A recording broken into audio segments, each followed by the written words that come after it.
আসসালামু আলাইকুম গাইস, কি অবস্থা সকলের? আশা করি আপনারা ভালো আছেন। আলহামদুলিল্লাহ আমি অনেক ভালো আছি। তো আমার নতুন একটা ব্লগ ভিডিওতে আপনাদের সকলকে জানাই স্বাগতম। তো গাইস আজকে একটা অন্যরকম ব্লগ হতে চলেছে। তো অন্যরকম বলার কারণ হলো যে গাইস আজকে আমাদের এলাকায় একটা ফুটবল ম্যাচ। তো ফুটবল ম্যাচটা খেলবো সিনিয়ররা। তো সিনিয়র কারা?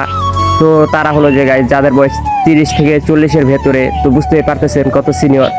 তো অনেকদিন পর তারা খেলতেছে। তো আশা করি তারা ভালো খেলবে। তো বড়রা যখন খেলে তাদেরকে সাপোর্ট করা উচিত। তো আমরা সাপোর্ট করব। তো এখন ইন্টারটা দিয়ে নিলাম আর কি, কারণ এখন সকাল। তো বিকালে অনেক কাজ থাকতেও পারে, নাও থাকতে পারে, কারণ এলাকায় একটা খেলা অনুষ্ঠিত হচ্ছে। তো সবার কিছু না কিছু দায়িত্ব থাকবে। যদি আমার দায়িত্বটা পড়ে যায় তাহলে ব্লগটা ওইভাবে কন্টিনিউ করতে পারবো না। আর যদি দায়িত্ব না পড়ে তাহলে ইনশাল্লাহ ভালোভাবে ব্লগটা দেওয়ার চেষ্টা করব। তো এখন ইন্টারটা দিয়ে নিলাম। তো আজকে যারা খেলবে তারা হচ্ছে 30 থেকে 40 বছরের মাঝামাঝি। তো তারা অনেক সিনিয়র, তারা খেলবে। আসলে আজকে খেলাটা অনেকদিন পরে হচ্ছে, তাও 5 থেকে 6 বছর পরে। তো খেলাটায় দুইটা টিম থাকবে। তো একটা হলো যে গাইস ছেলের বাপ আর একটা হলো মেয়ের বাপ। তো দেখি কারা জিতে। আশা করি ছেলের বাপরা জিতবে, কারণ আমি ছেলে, তো আমি এটাই চাবো। তো গাইস দেখি কারা জিতে। তো এখন হচ্ছে সকাল, আর সকালে ইন্ট্রোটা দিয়ে নিলাম, কারণ বিকাল ইন্ট্রো দিতে পারবো না, কারণ বিকালে অনেক কাজ থাকবে। তো দেখি কি হয় আর কি। তো আপনারা এই এরিয়া আর কিছু সিনেমেটিক ভিউ এনজয় করেন।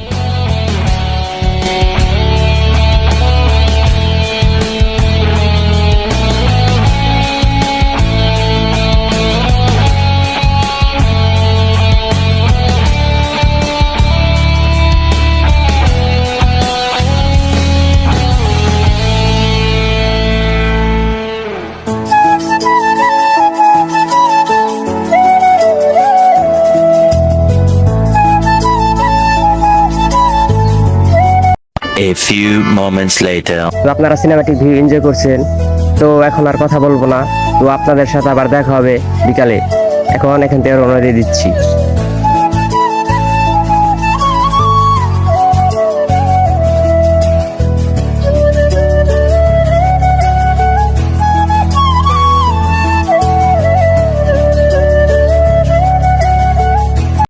A few moments later. আজকে হচ্ছে শুক্রবার, আর শুক্রবার মানে রহমতের দিন। তো বেরিয়ে পড়লাম। তো এখান থেকে মাঠে যেতে বেশি সময় লাগবে না, কিছু সময় লাগবে। তো এখন আমি মাঠে যাই।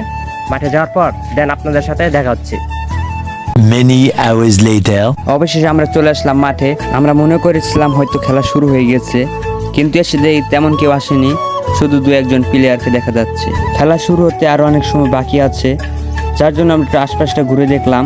আর আজকের খেলা ইন্টারেস্টিং ব্যাপার ছিল যে মেয়ের বাপ ভার্সেস ছেলের বাপ। তো দেখি আজকের খেলাটা কোন দল জিততে। আর আমি অপেক্ষা করতেছিলাম কখন খেলাটা শুরু হবে, আর আমি দেখব।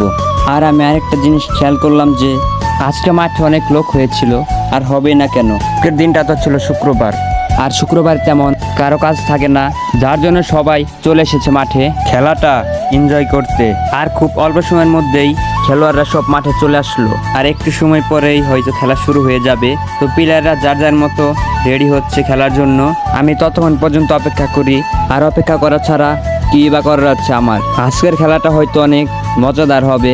তো ফাইনালি সব প্লেয়াররা মাঠে চলে আসলো। আমার অনেক ভালো লাগছে যে দীর্ঘ 4 বছর পরে আবারও মাঠে খেলা হচ্ছে। বেসিক্যালি প্রত্যেক দিনই মাঠে খেলা হয়, কিন্তু আজকের খেলাটা ছিল অন্যরকম, কারণ আজকের খেলাটাই কোনো জুনিয়র খেলবে না, খেলবে শুধু সিনিয়ররা। তো প্লেয়াররা মাঠের মাঝে আলোচনা করছিল কিভাবে দর্শকদের সুন্দর একটা খেলা উপহার দেওয়া যায়।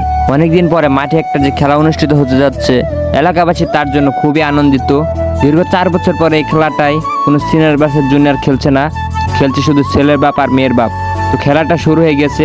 আপনাদের সুবিধার্থে বলে রাখি, কালো জার্সি পরা প্লেয়াররাই হলো মেয়ের বাপ, আর অপোজিট প্লেয়ার মানে নীল জার্সি পরা প্লেয়াররাই হলো ছেলের বাপ। আমার মতে তাদের খেলাটা খুবই হাড্ডাহাড্ডি হচ্ছে। দেখি কোন দল জিতে, ছেলের বাপ নাকি মেয়ের বাপ। ছেলের বাপ আর মেয়ের বাপ খুবই চেষ্টা করছে বলটাকে নিয়ে গোল দেওয়ার জন্য। তারা খুবই দৌড়াদৌড়ি করছে, এবার দৌড়াদৌড়ি হয়তো তারা কোনোদিনও করে নাই। আর এখন তারা বল পেয়ে যা শুরু করছে, সত্যি বলতে তাদের থেকে আমরা অনেক মজা পাচ্ছি। সত্যি কথা বলতে তারা তো অনেকদিন খেলেনি, তাই তাদের খেলা দেখে মনে হচ্ছে কখন জানি দর্শক মাঠে নেমে যায় খেলার জন্য। বাচ্চা পোলাপানরা বেশি পড়েছে খেলা দেখার জন্য, আর খেলা দেখে তারা যেভাবে মজা পাচ্ছে, আমার বিশ্বাস এই মজাটা হয়তো তারা টিভিতে কোনো ফানি কার্টুন দেখেও পাবে না। তাই সকল বাবা মাকেই বলি, আপনার সন্তানকে টিভি আর স্মার্টফোন না দিয়ে মাঠে নিয়ে যান খেলাধুলার জন্য। যাই হোক, অনেক কথাই তো বলে ফেললাম। তো ইতিমধ্যে আমার চোখ পড়ে গেল মেয়ের বাপের প্লেয়ারদের উপর। তারা অনেক ক্লান্ত, তারা অনেক দৌড়াদৌড়ি করেছে। আসলে একটা খেলার মধ্যে দর্শকদের চেয়ে প্লেয়াররা অনেক বেশি ক্লান্ত হয়, কারণ তারা অনেক কষ্ট করে আমাদের সুন্দর একটি খেলা উপহার দেওয়ার জন্য। তাই সকলের কাছে অনুরোধ থাকবে, কখনো কোনো প্লেয়ারকে নিয়ে বাজে মন্তব্য করবেন না। The next day. আসসালামু আলাইকুম গাইস, গতকাল ব্লগটা কন্টিনিউ করতে পারিনি কারণ অনেক ব্যস্ত ছিলাম। তো কিসের জন্য ব্যস্ত ছিলাম তো ওইটা আমি আপনাদেরকে বলছি আগে, এখন আবার বলতেছি। আমাদের এলাকায় একটা ফুটবল ম্যাচ অনুষ্ঠিত হয়েছিল, ছেলের বাপ বনাম মেয়ের বাপ।